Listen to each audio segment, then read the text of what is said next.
In 70 AD, after a siege marked by starvation and terror crucifixions, the Roman army broke through the walls of Jerusalem.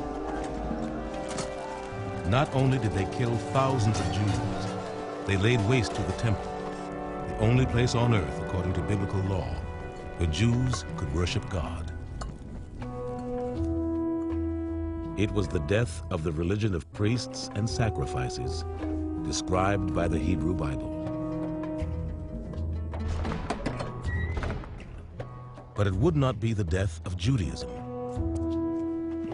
In the years ahead, some of the greatest religious minds in history would struggle to reinvent the religion of Moses and David. But they would be forced to work during a period of almost inconceivable bloodshed and turmoil. They would watch their people be expelled from Jerusalem on pain of death, and see the name of their homeland changed from Judea to Palestine. There would also be a monumental challenge from within, a breakaway form of Judaism called Christianity. But amidst these epic struggles, Judaism would be reborn, and the gifts of the Jews would be preserved for all humankind.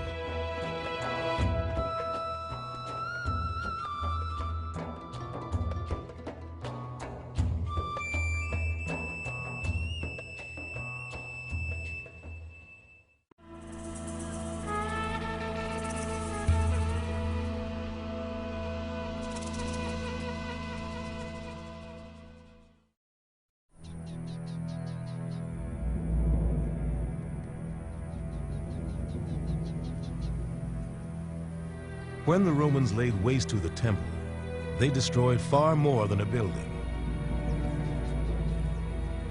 The temple had been the economic, political, and religious heart and soul of Judea and of Judaism. The despair that filled the land after its destruction was captured by the poet Baruch. Blessed is he who was not born, or he who, having been born, has died. But as for us who live, woe unto us, because we see the afflictions of Zion and what has befallen Jerusalem. Do thou, O sun, withhold the light of thy rays? And do thou, O moon, extinguish the multitude of thy light? For why should light rise again where the light of Zion is darkened?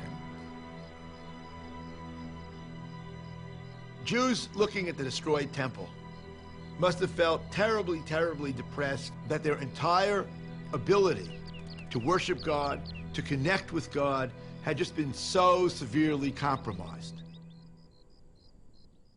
They had been totally defeated by the Romans. Many of them led off into captivity, and this was really a period of tremendous mourning and the need to begin somehow to deal with this terrible destruction. The Romans now had Jerusalem and almost all the rest of Judea under their iron fist.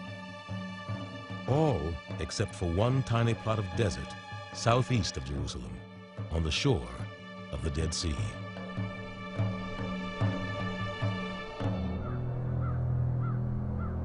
At Masada, a fortress built by King Herod, atop a butte overlooking the sea, one rebel group was still holding out against Rome. They were the Sicarii, who were named after the long, thin daggers they carried. At the beginning of the rebellion, they had taken the fortress in a surprise attack.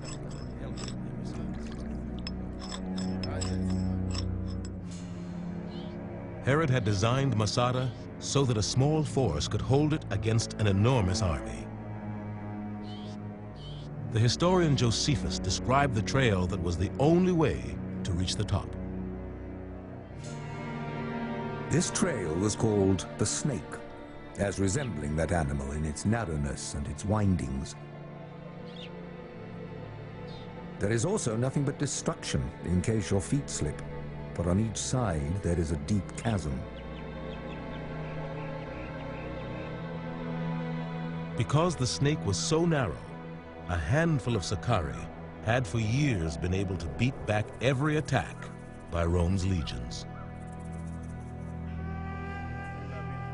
But then the Romans began to build a ramp that would enable them to reach the top of Masada.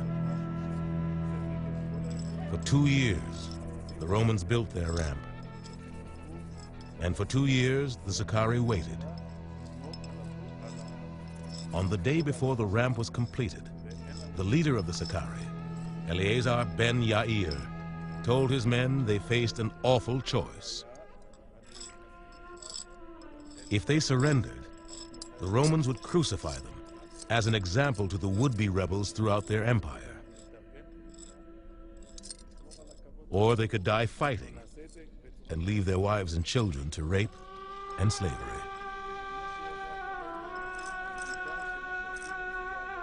Then he proposed a third alternative. Josephus learned what took place from 2 women who managed to slip away from the fortress. To avoid the miseries that were to follow from their enemies, they resolved on the necessity of doing their own execution. Miserable men indeed were they whose distress forced them to slay their own wives and children with their own hands. The husbands tenderly embraced their wives and took their children into their arms and gave the longest parting kisses to them with tears in their eyes.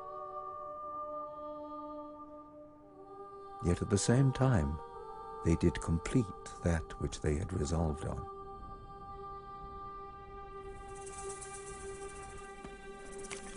Not able to bear the grief they were under for what they had done, and esteeming it an injury to those they had killed to live even the shortest piece of time after them, they then chose 10 men by lot to slay all the rest. And they offered their necks to the stroke of those who executed that melancholy office. And when these 10 men had without fear killed them all, they made the same rule for casting lots for themselves, that he whose lot it was should first kill the other 9, and after all should kill himself.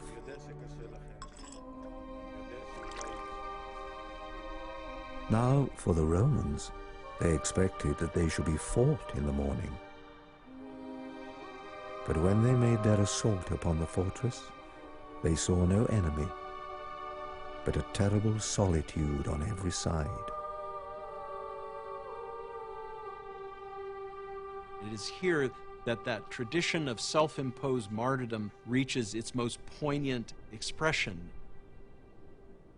And that is the very eloquent, if heartrending, statement that when I can no longer choose whether or not to die, I can still choose how to die.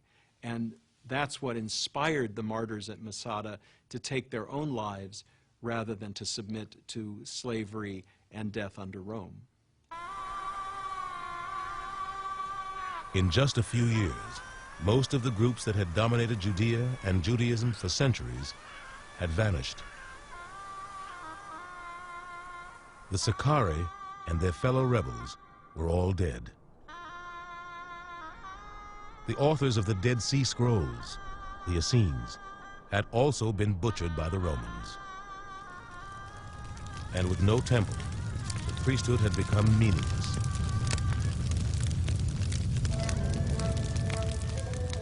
Just one group remained, the Pharisees. According to the Jewish book of law and tradition, the Talmud, one of the leaders of the Pharisees, Yohanan ben Zakkai, had escaped the siege of Jerusalem by pretending to be dead. Afterward, Yohanan journeyed to a town near the sea called Yavne. In a vineyard there, he set up a primitive school for studying the Hebrew Bible. Eventually, Yohanan and the other teachers would be given a new title, Rabbi. It was at this point that the Pharisees effectively evolved into what we call the rabbis. That is, this group of lay teachers, which essentially directs the religious activity and the religious study of the Jewish people.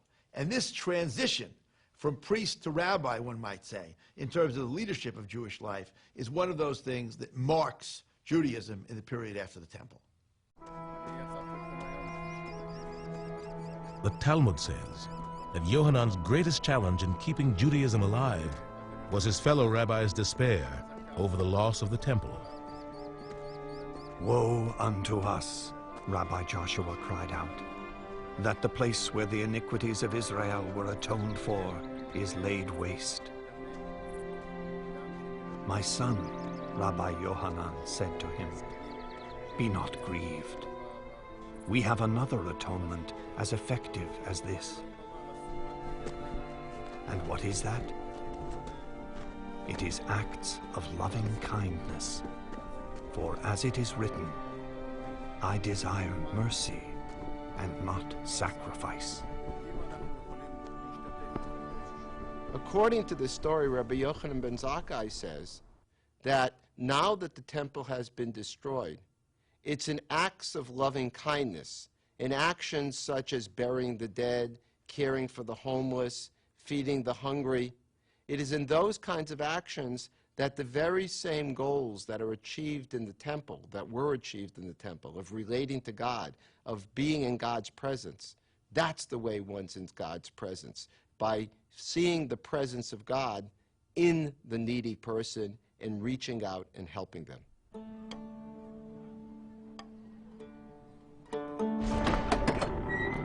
Yohanan had found his answer to the loss of the temple by studying the prophets of the Hebrew Bible.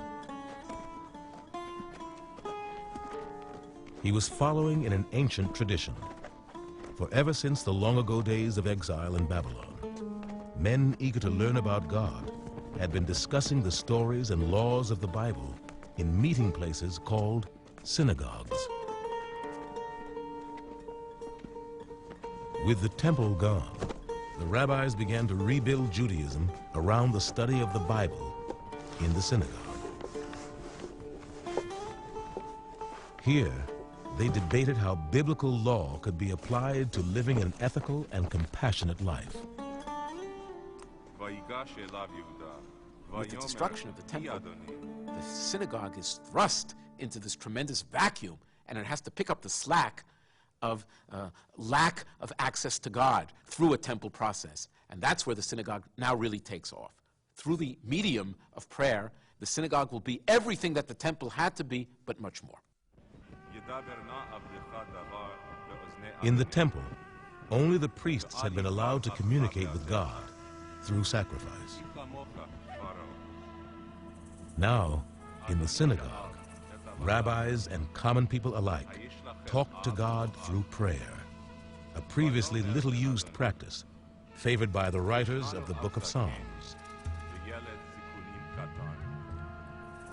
Lord, I am calling. Hurry to me. Listen to me. I am invoking you. My prayers rise like incense, my hands like the evening offering. Lord, set a guard at my mouth, a watcher at the gate of my lips, to let me feel no impulse to do wrong, to snare the godlessness of evildoers. What emerges is a spiritualized version of Judaism, prayer instead of sacrifice, rabbis instead of priests, synagogue instead of temple. And the great question is, how much of this was consciously organized, formulated by Yochanan ben Zakkai and the people of his generation? It could be that part of this is a retrojection of a later period back onto Yochanan ben Zakkai.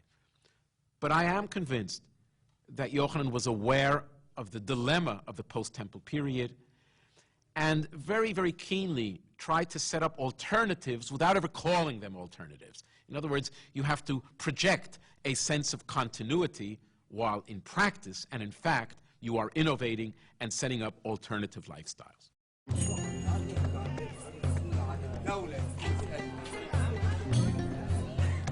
But there was one thing that seemed impossible to replace. The great temple festivals that for centuries had kept people deeply connected to the stories from the Bible.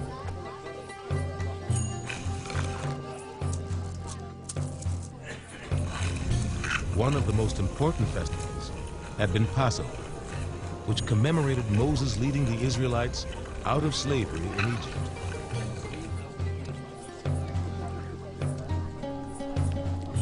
Then the rabbis who followed in Yohanan's footsteps created a new kind of Passover celebration called a Seder. It was celebrated not in the temple with tens of thousands of others, but at home with family and friends.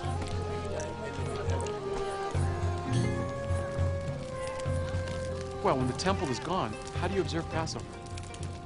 It's there that the Seder was created, which means order. Out of the chaos of not having that animal and its blood to celebrate Passover comes the order of the echo of that event, of telling the story. And so the text that they developed, which is still in use in every Jewish home on Passover Eve, is called the Haggadah, which means the telling.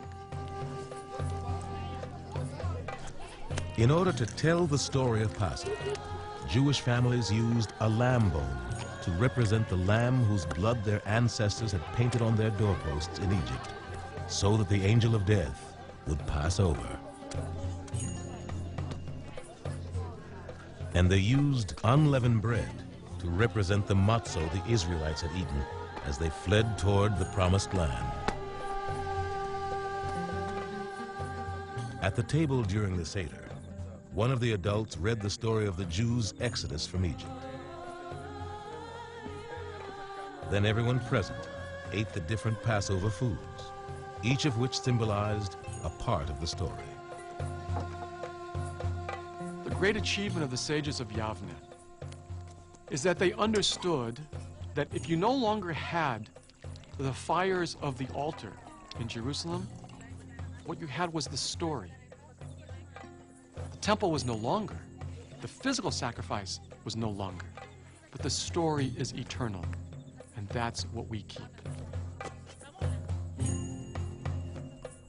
Slowly, in a process that would take hundreds of years, the rabbis were reinventing Judaism. But even as they worked, the world around them was becoming threatening once again.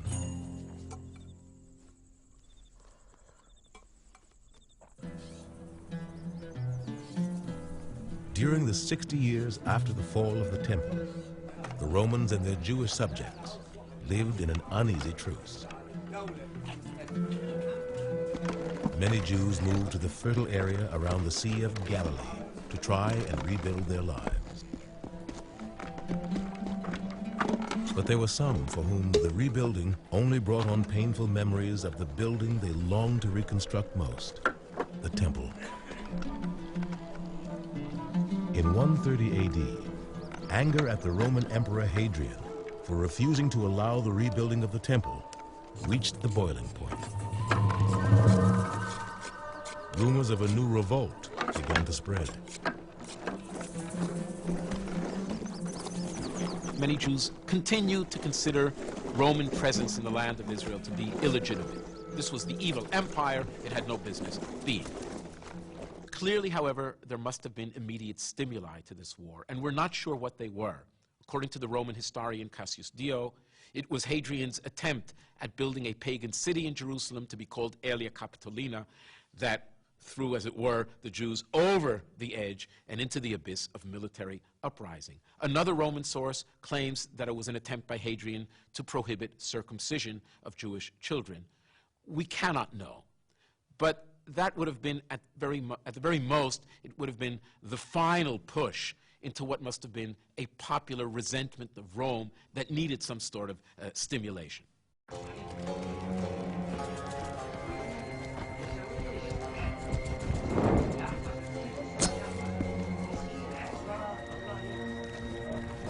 The rebellion began among a band of outlaws living in the countryside. Their leader was called Simon Bar Kokhba.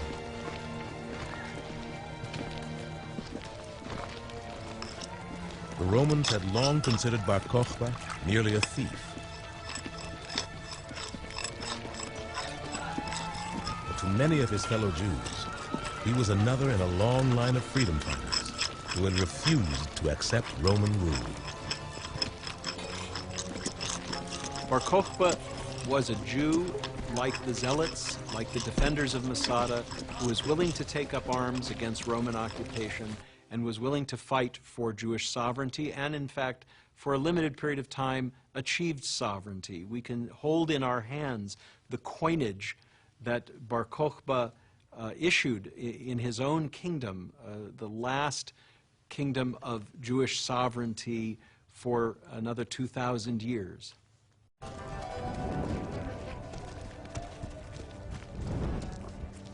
Rather than confront the mighty Roman legions from a great city like Jerusalem, as in the last uprising, Bar Kokhba came up with a plan for a guerrilla war. A Roman historian described Bar Kokhba's preparation for the revolt.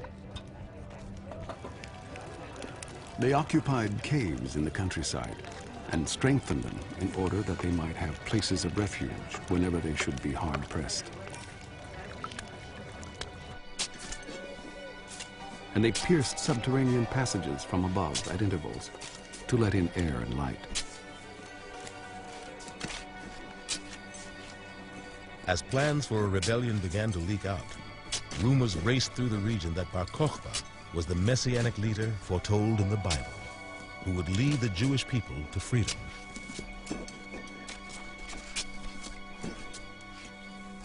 His name meant star, and he claimed to be a luminary who had come down to them from heaven and was magically enlightening those who were in misery. Simeon Bar Kokhba, as we now know his name to have really been, is called Bar Kokhba, son of a star, because there was a prophecy in the Bible that spoke of a star as a symbolic name for a messianic figure. Now this fellow Bar Kokhba was a tremendous military leader who between 132 to 5 almost kicked the Romans out of Judea, and in fact caused many, many Roman soldiers to be killed in the prolonged battles of the revolt that he had brought into being. But the key point to realize is that the Bar Kokhba revolt was a messianic revolt in which people entered into the revolt believing firmly that the Messiah would come if they would be victorious. Bar Kokhba's charismatic leadership appealed to not just peasants and craftsmen, but also scholars and sages. Their fervor was stoked by certain prophecies in the Bible, which they believed said this was the precise moment in history God had chosen for the temple to be rebuilt. Just as the first temple at one point lay in ruins and was rebuilt, so too will the second temple. And they were, in their minds, God's agents. They were going to defeat the Romans. And the third temple was going to descend from the sky like a prefab, completely built right on that same spot. And that was, in a sense, its messianic mission, that they were doing God's will to throw off the evil empire. That's what God wanted. In 132 AD, the most prominent rabbi in Judea publicly declared that Bar Kokhba was indeed the Messiah. The ranks of the rebels swelled even more.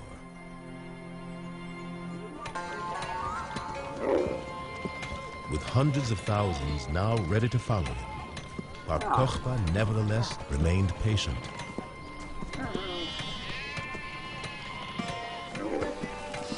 In order to lull Hadrian and his legions into a false sense of security, he counseled his followers to pretend to be happy and peaceful.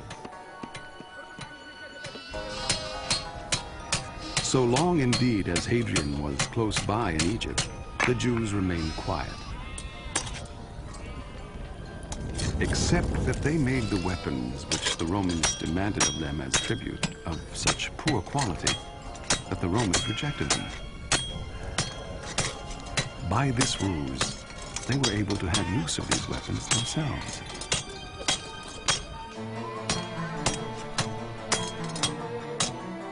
In a strategic masterstroke, Bar Kokhba bided his time until Hadrian was well on his way back to Rome. Then, suddenly, he launched the revolt. In the early days of the rebellion, the rebels inflicted tens of thousands of casualties on the Romans. In the ancient world, Jews were not known as bookish and prayerful and pious.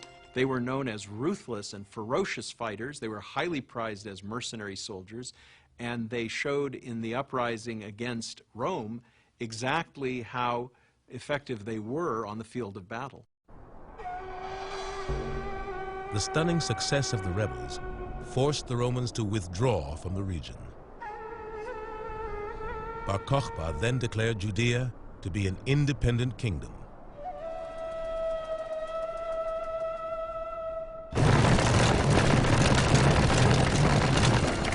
But the Romans were merely waiting to counterattack until they had assembled one of the greatest armies in their history. They had sent 3 legions against Jerusalem in the rebellion 60 years earlier. Now they sent 13. Hadrian sent against the Jews his best general, Julius Severus, who was dispatched from Britain. Hadrian ordered him to put to the sword all who stood in their path. Rome responds to Bar Kokhba by throwing masses of its military force into the fray. Legions would be brought in not only from Judea, from Egypt, from the surrounding countries, but as far as across the Danube River. A commander would be brought in from Britain. There was absolutely no way that Hadrian could allow even partial success to this uprising.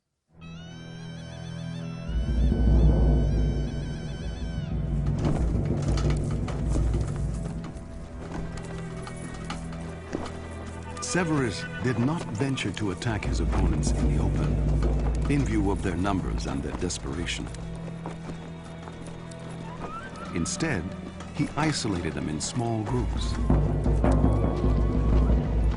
They dispensed with the rebels who were hiding in their caves by filling them with smoke and guarding the exits. Then they surprised and killed all who came out to fight. 580,000 men were slain in the various raids and battles. And the number of those that perished by famine, disease, and suffocation was past finding out.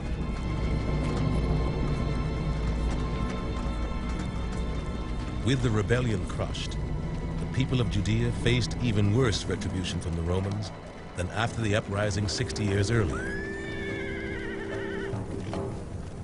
For the Romans now set themselves the goal of wiping the Jews from Judea. The Bar Kokhba rebellion was known really as the most disastrous single event that ever happened to the Jewish people before the Holocaust. In fact, when we look at the 3 literary accounts, we find that they all agree. Nearly 600,000 Jews were killed. Over 900 Jewish villages were destroyed. And for one small moment in Jewish history, again, it looked like Jewish history might have been over. In the aftermath of the uprising, the Romans changed the name of the region from Judea to Palestine. Then they banned all Jews from Jerusalem. The emperor then commanded by legal decree that the whole nation of the Jews should be forcibly removed from the district round Jerusalem, so that not even from a distance could they see their ancestral home. Thus the city came to be bereft of the nation of the Jews, and in honor of the emperor Aelius Hadrian, the name of the city became Aelia.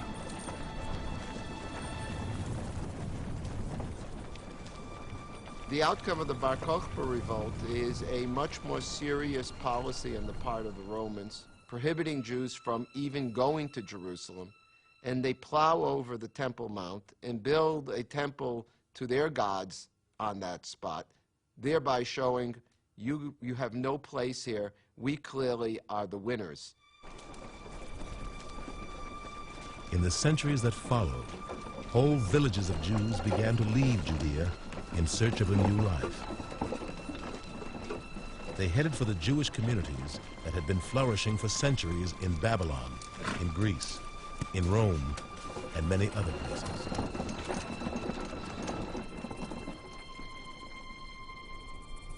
But in their new homes, they would soon face a challenge to their survival, every bit as daunting as the Romans.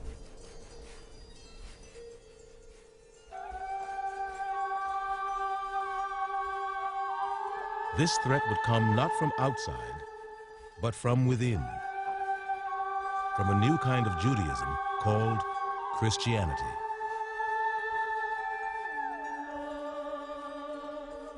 Jesus of Nazareth had called his Jewish followers fishers of men. Since his death in 33 AD, they had been telling all who would listen that Jesus Christ was the Son of God, who after his crucifixion had risen from the dead. These Christians did not mourn the loss of the temple and its sacrificial rituals, for they believed God had decided to sacrifice his only Son once and for all.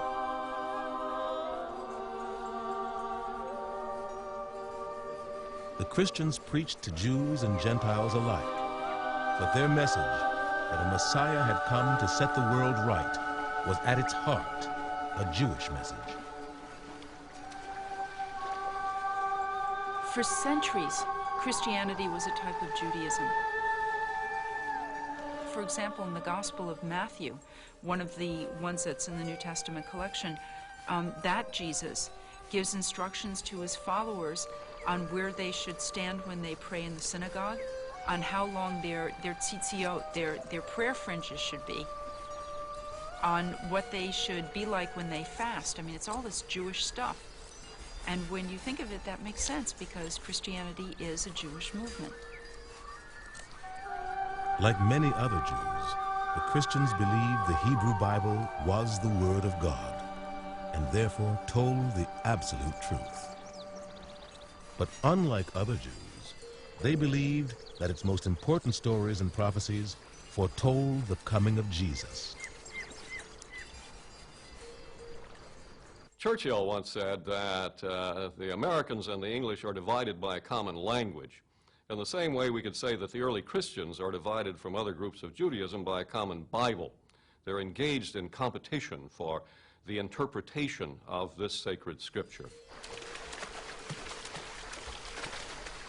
As the Christians won more and more converts, the competition with other forms of Judaism intensified. Churches sprang up alongside synagogues in Jewish communities throughout the Roman Empire. And yet, because of their common roots, most Christians and Jews felt a kinship with one another. But then Christianity gained perhaps the most important convert in its history, a man who was about to become the Roman Emperor.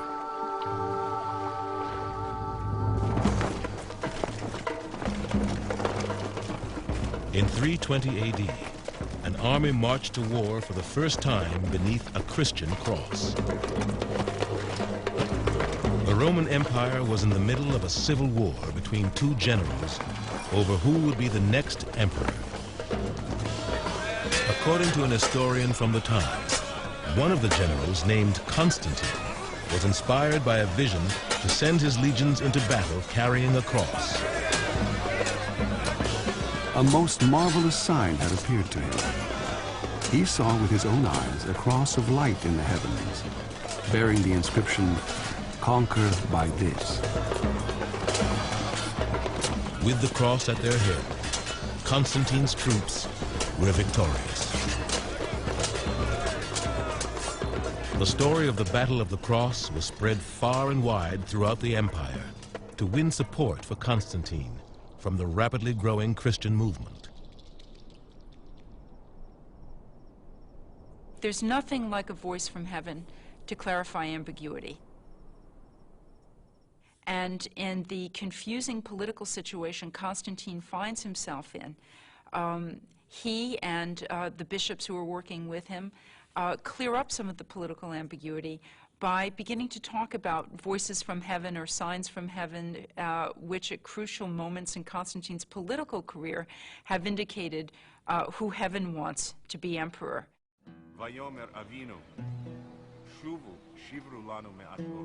For Jews throughout the empire, the new emperor's alliance with Christianity would prove disastrous. The bishops who allied themselves with Constantine were part of the one branch of Christianity that was hostile toward Jews. One edge of Gentile Christian culture itself becomes extremely anti-Jewish. And unfortunately, for later history, that particular edge of Gentile Christianity wins the patronage of the Roman Empire. The anti-Jewish Christian bishops became determined to stamp out the friendship that many Christians felt toward Judaism. Take John Chrysostom, one of the great preachers of the 4th century. He had trouble because people in his congregation thought that the festivals of the Jews were ever so much more interesting than the things that the church put on, and so they would trot off during the high holy days to visit the synagogues. This infuriated John, so he preached a series of 8 sermons against the Judaizers, in which he first, as far as I know, coined the term the Christ killers in order to label those people that he didn't want his congregation associating with. Obviously, this term then is going to have very fateful after effects in the history of Christian anti-Judaism.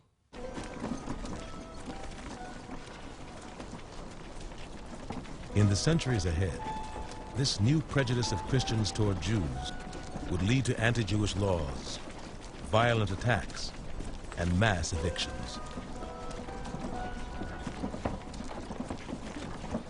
And so the Jews began to search for new homes in North Africa, in Spain, in Russia.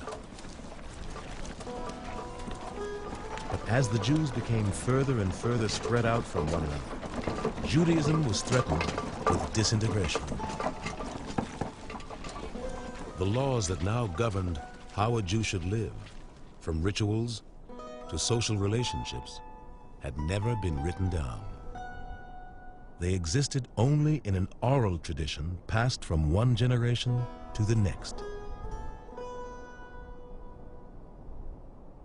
In order to have an ongoing oral tradition, you have to have a stable community.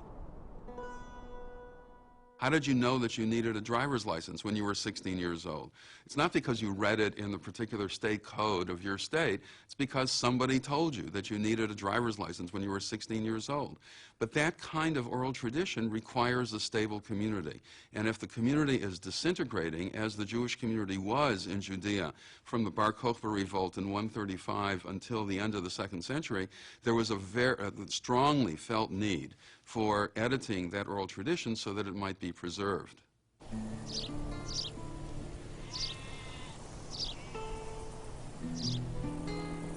The monumental work of genius that would enable Judaism to survive anywhere began to take shape in the 2nd century AD in the countryside, in the mind of an illiterate shepherd named Akiva.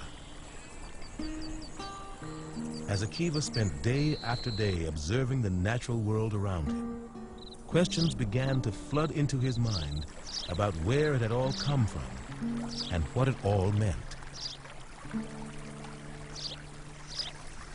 And so he taught himself how to read and began to study the Hebrew Bible. According to the Talmud, he was awestruck by the power of the Bible to help him see the world in a whole new way.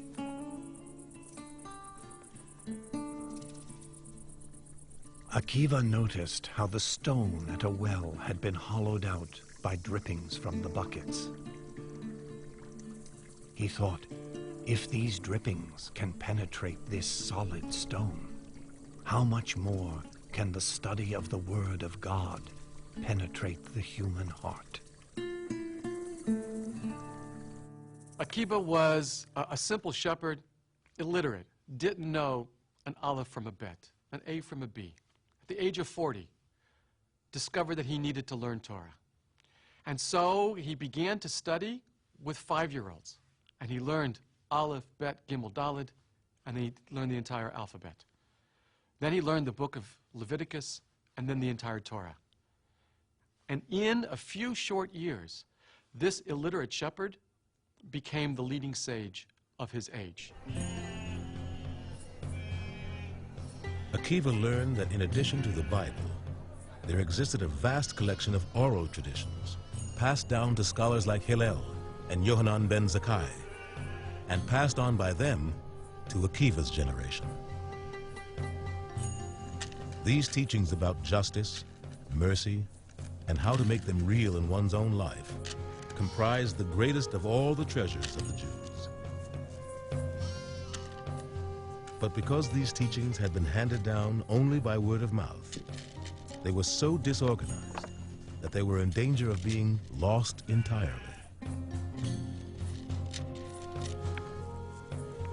Then Akiva began using his remarkable mind to organize the centuries of Jewish tradition and law that had been inspired by the Bible.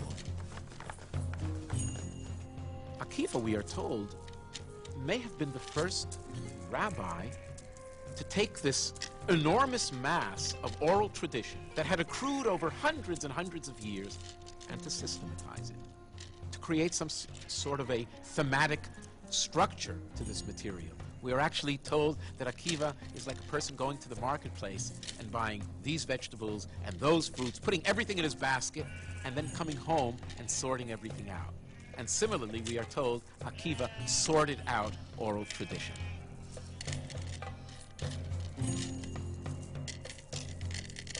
So I think what we have here is a brilliant legal mind who realizes that if this material is going to last many more generations, some sense has to be made out of it. It has to be put in order.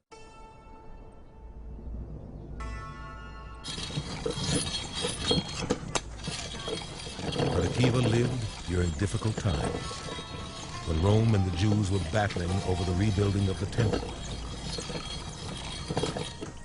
As a strong supporter of rebellion, Akiva was arrested by the Romans.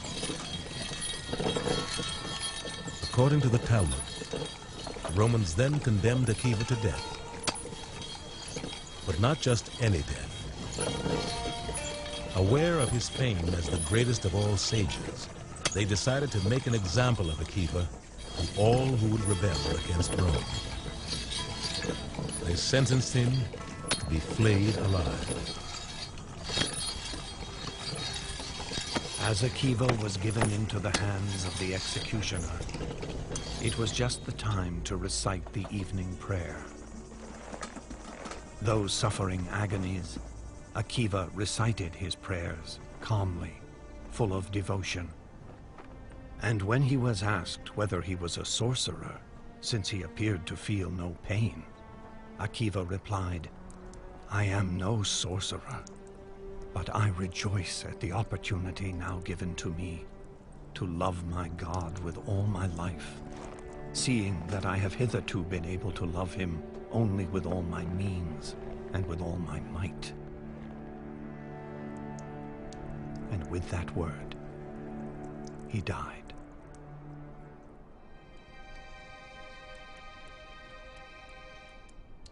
He's being taken out to be executed, and his last words are words of faith.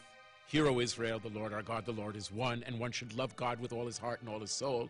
And the beautiful Talmudic description has his disciples asking him, Akiva, how can you maintain that faith in these circumstances? And he responds by saying, I've been preparing for this all my life. I've been reciting these scriptures all my life, wondering, will I ever have to put up? Will I ever have to actually perform these ultimate acts of faith in a real world? And now that I have the chance to do this, how can I refrain from not really giving up my life for my faith?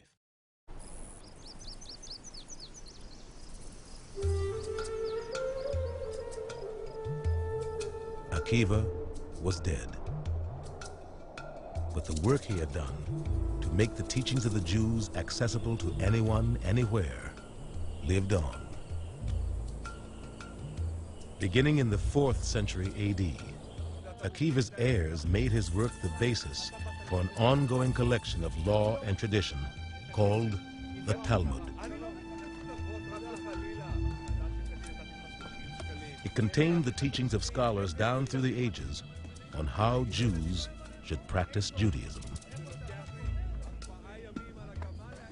For Jew to live a proper life and a good life meant that on the one hand there was a set of rituals to be observed, but along with the commandments that are ritual commandments, there came a set of ethical commandments, and these ethical commandments had to be observed and were as important or more important, whether it's the obvious ones, thou shalt not kill, thou shalt not steal, or the very not so obvious ones, love your neighbor as yourself.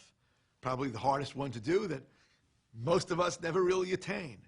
All of these types of beautiful ethics, family relations, relations with husband and wife, with children, with other people, with non-Jews, all of these ethical laws, when taken together with the religious commandments and with the theology of Judaism, together constitute the life the Jew was and is called on to live. But the Talmud was not just a book of commandments. It was also a record of great debates between sages about how to apply the eternal values of the Hebrew Bible to living here and now. Abraham was not a person who was just dead for them. Abraham was a living presence. They read the story of Abraham in comparison to the story of Noah. Noah, when he was told that the world was going to be destroyed, they said, in reading the biblical text, they saw that Noah didn't talk to anybody. He just kept to himself.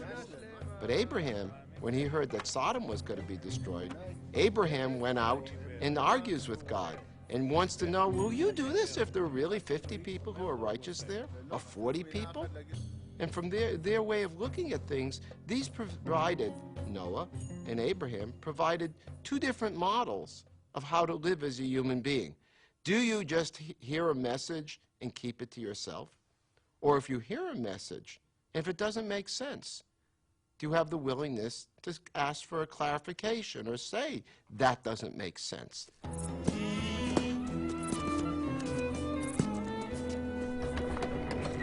Above all, the Talmud was a how-to book for practicing Judaism. Any community of Jews anywhere could study the lessons of the Bible and then debate among themselves how to apply its laws and traditions to their own time and place. In synagogues from Spain to Russia to North Africa, Jews who were isolated in ghettos could still maintain their connection to their culture and their God.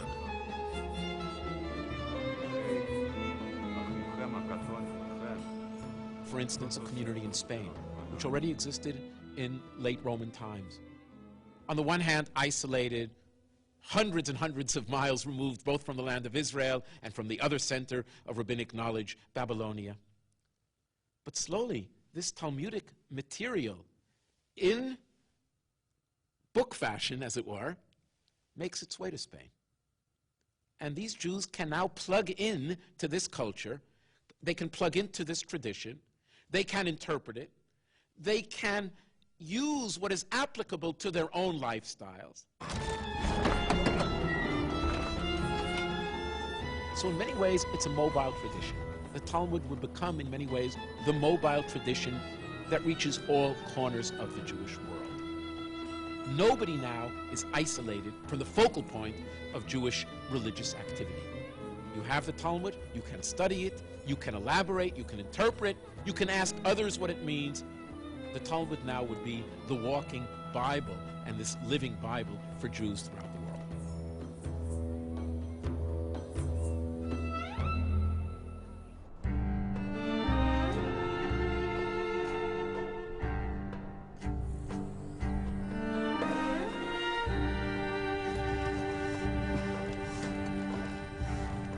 With the Talmud to bind them together, Jewish communities around the world thrived in spite of the discrimination they faced. And invariably, their Muslim and Christian neighbors soon discovered that the Jews among them possessed unique gifts.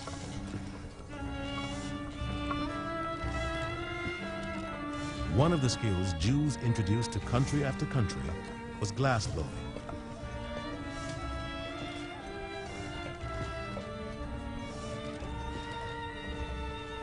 Their neighbors also benefited from the Jewish community's advanced knowledge of medicine and were inspired by its practice of giving every child an education. But most important of all, the Jews brought spiritual gifts.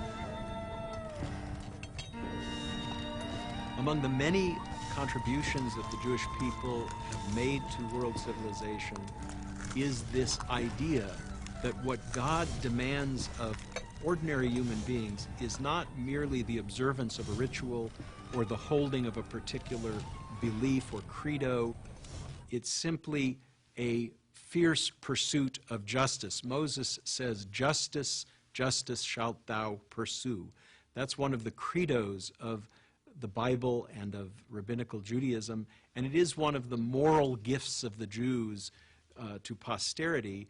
And it finds its expression in both Christianity and Islam and in the world we live in today. The importance of compassion for the less fortunate, of personal ethics, of laws that apply to everyone equally. These were just some of the gifts of the Jews. I think that the Jewish tradition has given the world a sense of appreciation for family and for education, of a sense that we are not only supposed to be for ourselves, but also for others, as the rabbis themselves say, and that we have to therefore make sure that we do our bit in making this a better world.